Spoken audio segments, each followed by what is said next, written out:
ఓం శాంతి. ఈరోజుటి మురళి తారీఖు ఫిబ్రవరి 4, 2021. ఈరోజు స్వయంగా భగవంతుడు చెప్తున్న మహావాక్యాలను విందాం. ఈరోజు బాబా తెలియజేస్తున్నారు, మధురమైన పిల్లలారా, ఇది వినాశ సమయం.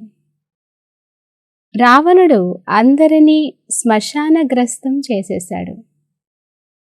అమృత వర్షం కురిపించి తన వెంట తీసుకెళ్లేందుకు తండ్రి వచ్చారు. ప్రశ్న: శివబాబాను భోళా భండారి అని కూడా అంటారు, ఎందుకు? సమాధానం: శివ భోళానాథుడు వచ్చి వేశ్యలను, అహల్యలను, కుబ్జలకు కూడా కళ్యాణం చేసి వారిని విశ్వానికి యజమానులుగా తయారు చేస్తారు. వారు వచ్చేది పతిత ప్రపంచంలో, పతిత శరీరంలో, అనగా భోళా అంటే అమాయకుడే కదా. భోళా తండ్రి ఆదేశం ఏమనగా, మధురమైన పిల్లలు, ఇప్పుడు అమృతం త్రాగండి, వికారాలనే విషమును వదిలేయండి. పాట: దూరదేశంలో నివసించేవారు. ఓం శాంతి. ఆత్మిక పిల్లలు పాట విన్నారు, అనగా ఆత్మలు శరీరంలోని చెవి కర్మేంద్రియాల ద్వారా పాట విన్నారు. దూరదేశం నుండి ప్రయాణికుడు వచ్చాడు. మీరు కూడా ప్రయాణికులే కదా. మనుష్యాత్మలందరూ ప్రయాణికులే. ఆత్మలకు ఇక్కడ ఇల్లు అంటూ ఏదీ లేదు. ఆత్మలు నిరాకారం, నిరాకార ప్రపంచంలో నివసించే నిరాకార ఆత్మలు. దానిని నిరాకార ఆత్మల ఇల్లు లేక దేశము లేక లోకము అని అంటారు. దీనిని జీవాత్మల దేశమని అంటారు. అది ఆత్మల దేశం. అక్కడి నుండి ఆత్మలు ఇక్కడికి వచ్చి శరీరంలో ప్రవేశించినప్పుడు నిరాకారం నుండి సాకారంగా అవుతాయి.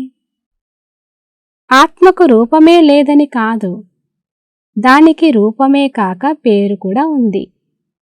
ఇంత చిన్న ఆత్మ ఈ శరీరం ద్వారా ఎంత పాత్ర చేస్తున్నది?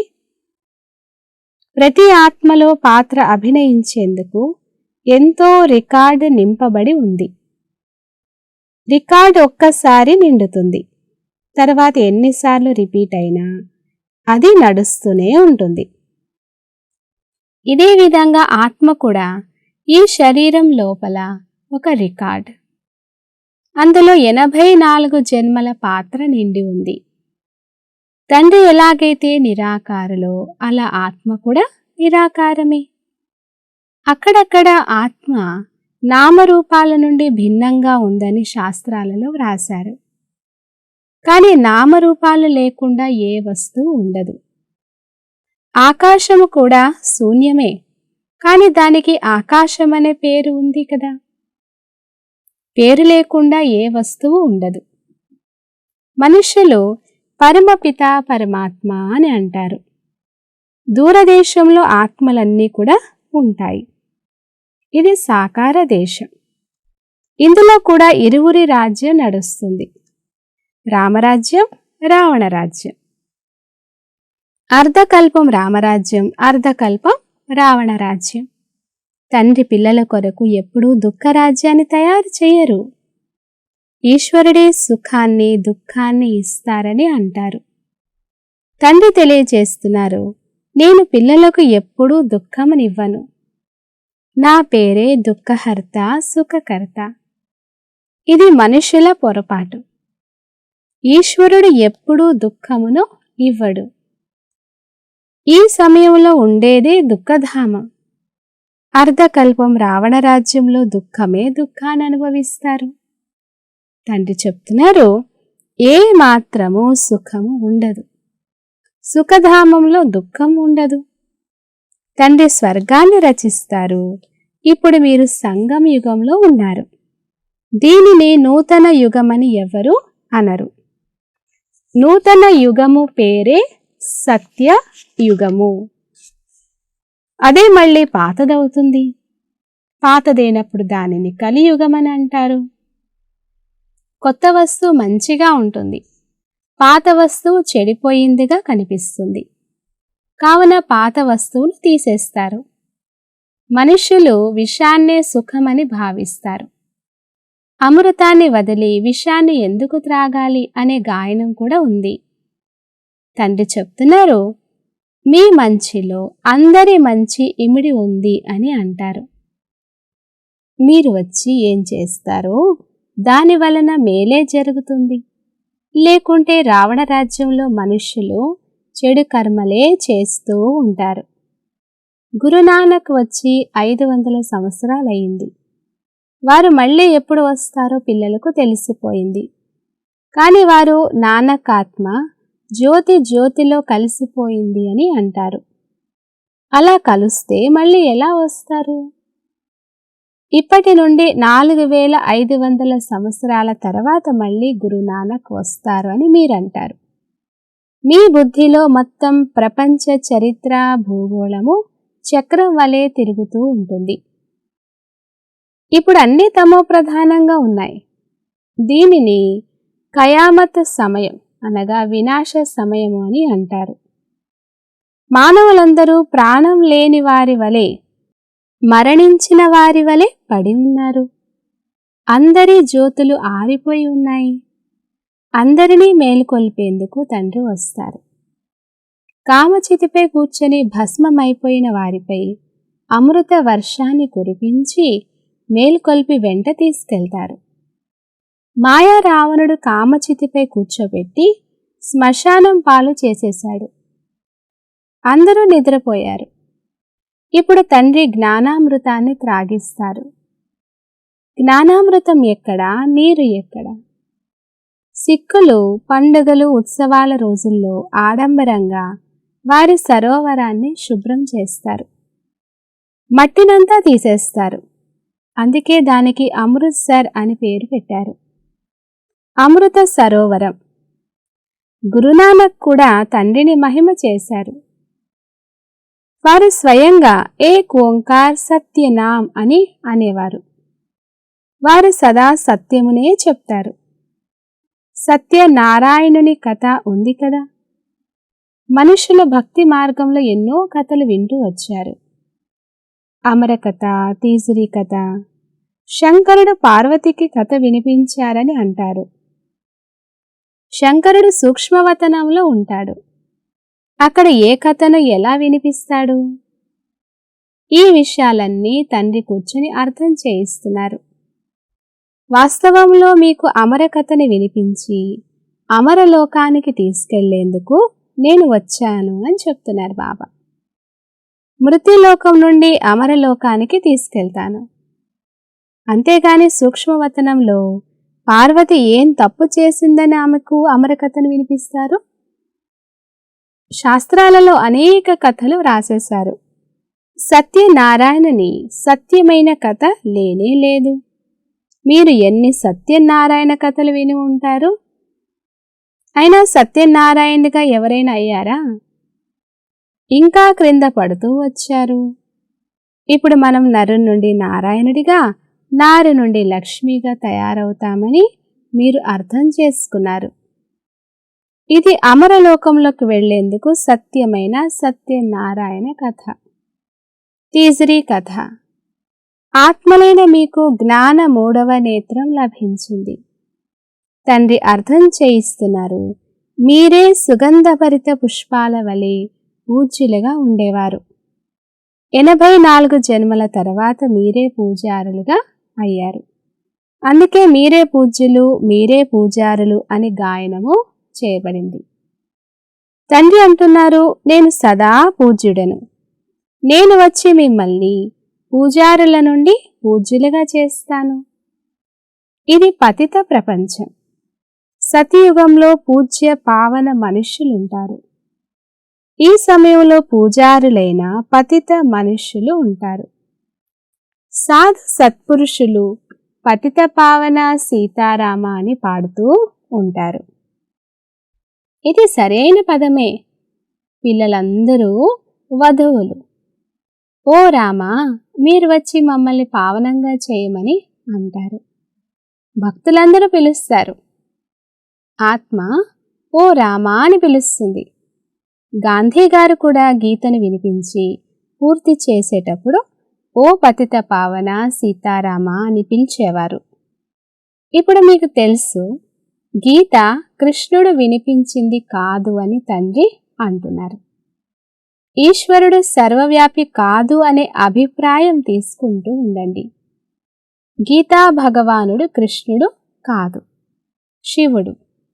మొదట గీతా భగవానుడు ఎవరు అని అడగండి.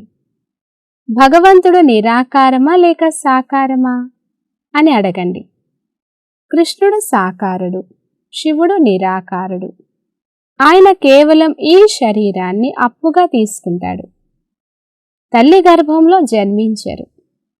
శివునికి స్వంత శరీరం లేనే లేదు. ఈ మనుషుల లోకంలో స్థూల శరీరం ఉంటుంది. తండ్రి వచ్చి సత్యమైన సత్యనారాయణ కథను వినిపిస్తారు. తండ్రి మహిమ పతిత పావనుడు, సర్వుల సద్గతి దాత, సర్వుల ముక్తి దాత, దుఃఖహర్త, సుఖకర్త. అయితే సుఖము ఎక్కువ ఉంటుంది, ఇక్కడ ఉండదు. సుఖము మరో జన్మలో లభిస్తుంది. ఈ పాత ప్రపంచం సమాప్తమై స్వర్గస్థాపన జరిగినప్పుడు సుఖము లభిస్తుంది. అప్పుడు దేని నుండి ముక్తిని కలుగజేస్తారు? రావణుని దుఃఖం నుండి. ఇది దుఃఖధామం కదా. అంతేకాక మార్గదర్శకునిగా కూడా అవుతారు. ఈ శరీరం అయితే ఇక్కడే సమాప్తమైపోతుంది. ఆత్మలన్నింటినీ తీసుకెళ్తారు. మొదట ప్రియుడు, వారి వెనుక ప్రేయసులు వెళ్తారు. వారు అవినాశి అందమైన ప్రియుడు. అందరినీ దుఃఖం నుండి విడిపించి పవిత్రంగా చేసి ఇంటికి తీసుకెళ్తారు. పెళ్లి చేసుకొని వచ్చినప్పుడు ముందు పతి ఉంటాడు. అతని వెనుక పత్ని ఉంటుంది. ఆ తర్వాత ఊరేగింపులోని వారు ఉంటారు. ఇప్పుడు మీ మాల కూడా అలాగే ఉంది. పైన పుష్పం శివబాబా, దానికి నమస్కరిస్తారు. ఆ తర్వాత యుగల్ పూస బ్రహ్మ సరస్వతి. ఆ తర్వాత బాబాకు సహాయకారులైన మీరు ఉంటారు. పుష్పమైన శివబాబా స్మృతి ద్వారానే సూర్యవంశ విష్ణుమాలగా తయారయ్యారు. బ్రహ్మ సరస్వతులే లక్ష్మీనారాయణులుగా అవుతారు. మళ్ళీ లక్ష్మీనారాయణులే బ్రహ్మ సరస్వతులుగా అవుతారు. వీరు శ్రమ చేశారు, అందుకే పూజింపబడతారు. మాల అంటే ఏమిటో ఎవ్వరికీ తెలియదు. ఊరికే మాల త్రిప్పుతూ ఉంటారు. 16,108 మాల కూడా ఉంది. పెద్ద పెద్ద దేవాలయాలలో ఉంటుంది. మాలను ఒక్కొక్కరు ఒక్కొక్క చోట నుండి పట్టుకొని తిప్పుతూ ఉంటారు. బాబా బొంబాయిలో లక్ష్మీనారాయణల మందిరానికి వెళ్ళేవారు. అక్కడికెళ్ళి మాలను తిప్పేవారు. త్రిప్పినప్పుడు రామ రామ అని జపించేవారు. ఎందుకంటే ఒక్క పుష్పం మాత్రమే తండ్రి కదా. పుష్పాన్ని మాత్రమే రామ రామ అని అంటారు. మాల పూర్తయిన తర్వాత తల వంచి నమస్కరిస్తారు. జ్ఞానం ఏమాత్రం లేదు. ఫాదరీలు కూడా చేతిలో మాల త్రిప్పుతూ ఉంటారు. ఎవరి మాల తిప్పుతున్నారని అడగండి. వారికి తెలియనే తెలియదు. యేసుక్రీస్తు స్మృతిలో తిప్పుతున్నామని అంటారు. యేసుక్రీస్తు ఆత్మ ఎక్కడ ఉందో వారికి తెలియదు. యేసుక్రీస్తు ఆత్మ ఇప్పుడు తమో ప్రధానంగా ఉందని మీకు తెలుసు. మీరు కూడా తమో ప్రధాన బికారులుగా ఉండేవారు. ఇప్పుడు బికారుల నుండి రాకుమారులుగా అవుతారు. భారతదేశం రాకుమారుని వలె ఉండేది. ఇప్పుడు బికారిగా ఉంది, మళ్ళీ రాకుమారునిగా అవుతుంది. అలా తయారు చేయవారు తండ్రి. మీరు మనుషుల నుండి రాకుమారులుగా అవుతారు. రాకుమారుల కాలేజ్ అంటే ప్రిన్స్ కాలేజ్ కూడా ఒకటి ఉండేది. అక్కడికి వెళ్ళి రాకుమారులు రాకుమార్తెలు చదువుకునేవారు. తండ్రి చెప్తున్నారు, మీరు ఇక్కడ చదువుకొని 21 జన్మలకు స్వర్గంలో రాకుమారుడు రాకుమార్తెలుగా అవుతారు. శ్రీకృష్ణుడు రాకుమారుడు కదా. వారి 84 జన్మల కథ లిఖింపబడింది. మనుషులకేం తెలుసు? ఈ విషయాలు మీకు మాత్రమే తెలుసు. భగవాను వాచ, నేను అందరికీ తండ్రిని. మీరు గాడ్ ఫాదర్ ద్వారా వింటున్నారు. వారు స్వర్గస్థాపన చేస్తారు. దానిని సత్యమైన ఖండమని అంటారు. ఇది అసత్యమైన ఖండం. సత్యఖండాన్ని సత్యమైన తండ్రి స్థాపన చేస్తారు. అసత్యఖండాన్ని రావణుడు స్థాపన చేస్తాడు. రావణుని రూపాన్ని తయారు చేస్తారు. కానీ దాని అర్థం ఏమాత్రం తెలియదు. అసలు రావణుడంటే ఎవరో ఎవరికీ తెలియదు. రావణుణ్ణి చంపుతారు, కానీ మళ్ళీ జీవిస్తాడు. వాస్తవానికి స్త్రీలలోని పంచవికారాలు, పురుషునిలోని పంచవికారాలు, దీనినే రావణుడు అని అంటారు. వికారాలను చంపుతారు. రావణుడిని సంహరించి బంగారాన్ని దోచుకుంటారు. తండ్రి చెప్తున్నారు, ఇది ముళ్ళ అడవి అని పిల్లలైన మీకు తెలుసు. బొంబాయిలో బబుల్నాథ్ మందిరం కూడా ఉంది. తండ్రి వచ్చి ముళ్లను పుష్పాలుగా చేస్తారు. అందరూ ఒకరికొకరు ముళ్ళు గుచ్చుకుంటూ ఉంటారు. అనగా కామఖడ్గాన్ని ఉపయోగిస్తూ ఉంటారు. అందువలన దీనిని ముళ్ళ అడవి అని అంటారు. సత్యయుగాన్ని అల్లా తోట అని అంటారు. అవే పుష్పాలు మళ్ళీ ముళ్ళుగా అవుతాయి, ముళ్ళు మళ్ళీ పుష్పాలుగా అవుతాయి. ఇప్పుడు మీరు పంచవికారాలపై విజయం పొందుతారు. ఈ రావణ రాజ్యం వినాశనమయ్యే తీరాలి. చివర్లో పెద్ద యుద్ధం కూడా జరుగుతుంది. సత్యమైన దసరా కూడా జరుగుతుంది. రావణ రాజ్యం సమాప్తమైపోతుంది. తర్వాత మీరు లంకను దోచుకుంటారు. మీకు బంగారు భవనాలు లభిస్తాయి. ఇప్పుడు మీరు రావణుడిపై విజయం ప్రాప్తి చేసుకొని స్వర్గాధికారులుగా అవుతారు. బాబా విశ్వమంతటిపై రాజ్యభాగ్యమునిస్తారు. అందుకే వారిని శివ భోళా బండారి అని అంటారు.